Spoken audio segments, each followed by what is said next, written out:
Magandang buhay mga ka-agri. Update tayo ngayon sa ating tanim na palay. Ang variety ay Bioseed BioRice Zarap na galing sa DA. Ito ay nasa budding stage na at 75 days after sowing. Ang budding stage ay panahon na nasa critical period ng ating mga tanim. Dahil sa panahon na ito, nabubuo ang spikelet at madaling maapektuhan ng stress sa drought, kakulangan sa tubig at nutrient.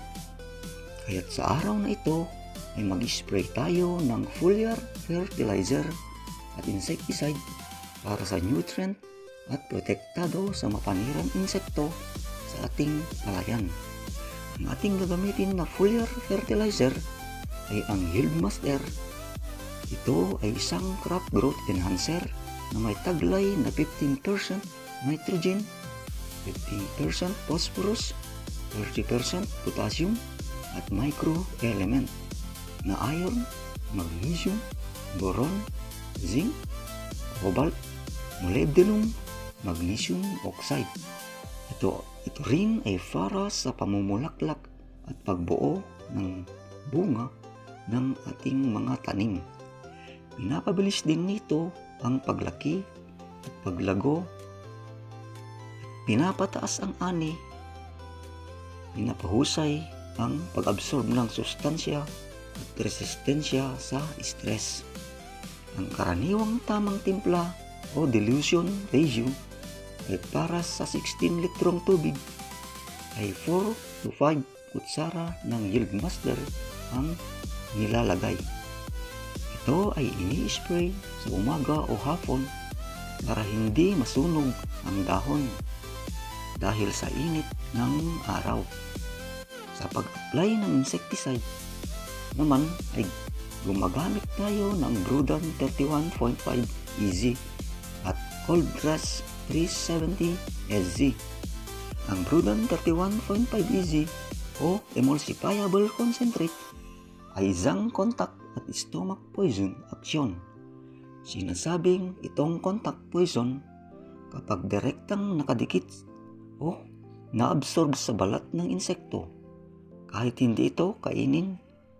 Samantalang stomach poison kapag kinain ng insekto ang insecticide sa pamamagitan ng pagkain sa nalagyan na dahon at ito ay nakakalason sa loob ng katawan nila pagkatapos may ingest.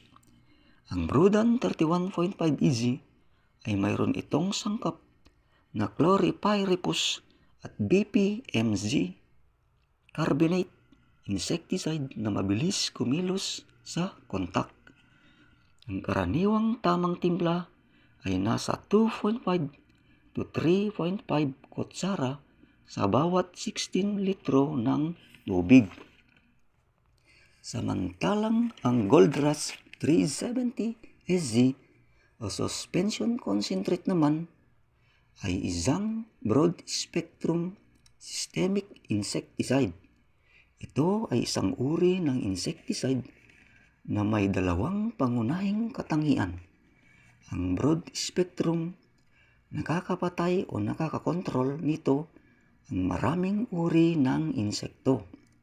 Hindi ito limitado sa isang grupo ng peste, kaya broad o malawak ang saklaw nito, katulad ng isang all-in-one na gamot sa iba't ibang peste. Tinatawag itong systemic dahil ito'y naabsorb ng halaman sa ugat, dahon o binhi at nadadala sa buong katawan ng halaman. Kaya naman, kahit hindi direktang na-sprayan sa insekto, basta't kumain o sumipsip ng katas ang peste mula sa treated na halaman, namamatay ito. May long-lasting protection ito, minsan hanggang ilang linggo o buwan, depende sa produkto. Ang Coldgrass 370 SC ay may active ingredient na clothianidin plus bifenthrin, pinagsamang systemic at contact killing. Ang mga main target nito ay brown plant hopper, green leaf hopper, rice blackbug, leaf folder, stem borers. Ang karaniwang timpla nito ay nasa 2.5 to 3.5 kutsara sa bawat 16 litro ng tubig. Yun lang mga kagri.